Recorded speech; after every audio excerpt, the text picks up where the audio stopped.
Елегантен накид по поволни цени. MD Jewelry е правото место за вас. Порачите на линкот под видеото.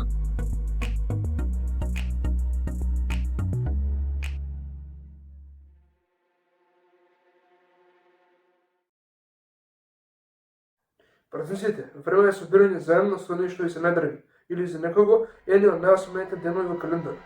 За жалот, нашиот наратор, постар човек, спаѓа во втората група. Но, овој Божич, тоа нема празнична посета. Јас сум Давид и ова е новото шоу Дали ти е страх? Шоу каде што ќе ги читам страшните интернет приказни.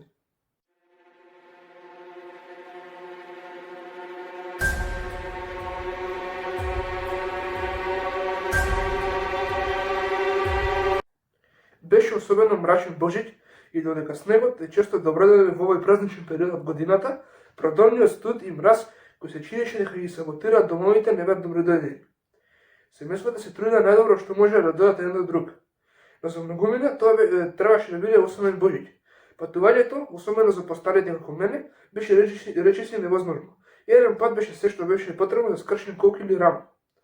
Семејството Кардинал, богато надрежлива група на луѓе во соседството, ме забележи и се сожали. Но одамна се преселив во соседството, а само неколку улици подалеку и не излегував многу. Кардиналите учествува во локалната домашна здравствена иницијатива, поименувајќи време со старите и ранливите.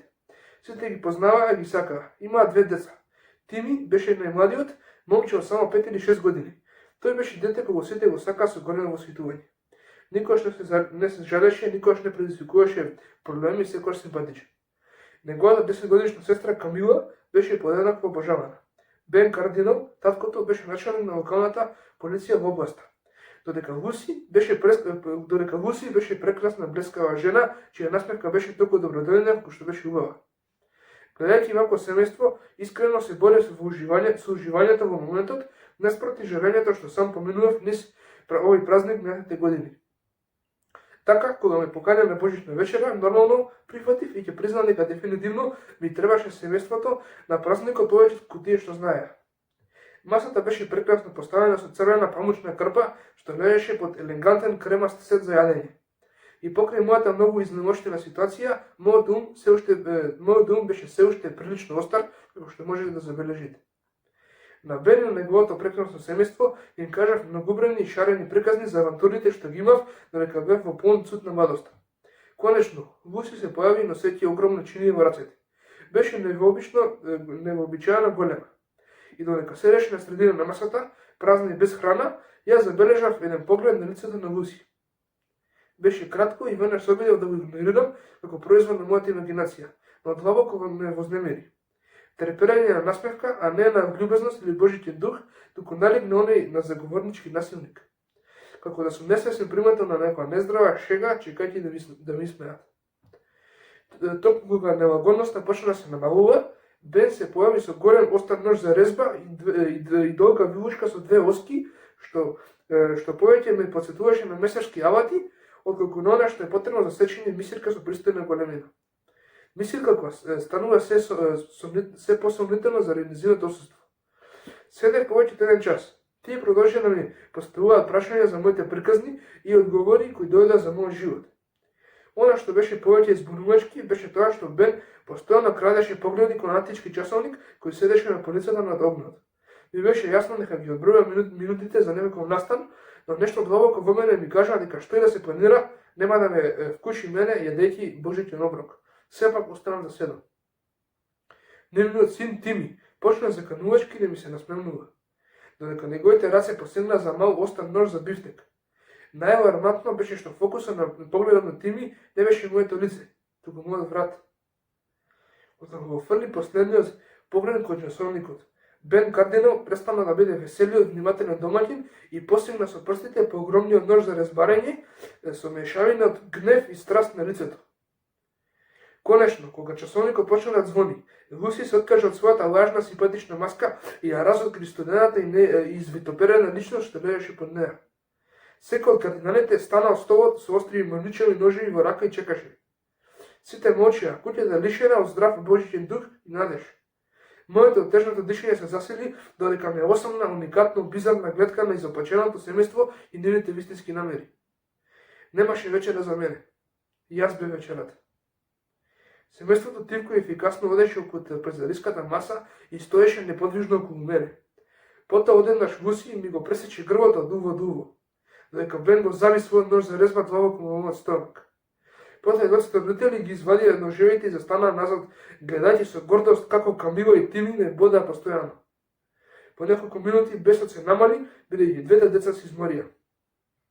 И со последниот удар надолу, Тими го зави ножот за бифтек толку длабоко во мојата рака, што тој целосно се наметна, а вметнувајќи се во масата, на која се потпираше раката. Децата сега трчаа во колективната прегледка на нивните родители. Тие се гушка и се радуваа на она што за нив беше фантастична божична игра. Кога почнав да губам свест, нивниот татко рече: "Заврши уште една дарежлива година на традиција, уште една изгубена душа извлечена од незината беда." И никогаш претходно не сум јадел странско месо. Како што се свртува еден кон друг, уште еднаш смејата се намали и тие се погледна еден во друг во розевите со крв обледни лица и споделија на семен момент. Но смејата не престана целосно. Едно лице се уште гласно се смееше. Збунетоста се претвори во ужасен хорор, додека се откриеше бизарната вистина. И јас бев тој што се смееше. Седејќи облеан во крв, со главата навалена наназад и длабоката разсекотина во грбото широко отворена. Се насмеав гласно и силно. Го извадив ножот за стек од раката, го испушнив на подот. Камила врескаше додека Луси се скри зад Бен. Тими почна да се мочка и да плаче. Кутро дете. Не можев да ја сокријам радоста. Прекнано скриените заби ми пукна низ горните непца, откривајќи гнасна и застрашувачка насмевка. И со оглед на тоа што сега ги немаше и умореноста и староста, се исправив високи темен над нив. Во нивните лица можев да видам дека моите безброј приказни за вековното постојање сега звучеа како предупредување, но тоа беше преосно за нив. Уф, како сум јадел тој Божич. Па, дали ви е страв? Каква хорор приказна. Можам да признам дека во ниту еден момент не знам што ќе се случи. Оваа приказна е најдена од интернетот и како таква не го знаем ни почетокот ни крајот, но беше многу интересна. Иначе за вие што не разбравте, овие фамилијата биле некако вид на канибалисти и затоа го викнале овој стар човек на вечера, значи тие цело време се припремале за да го изедат.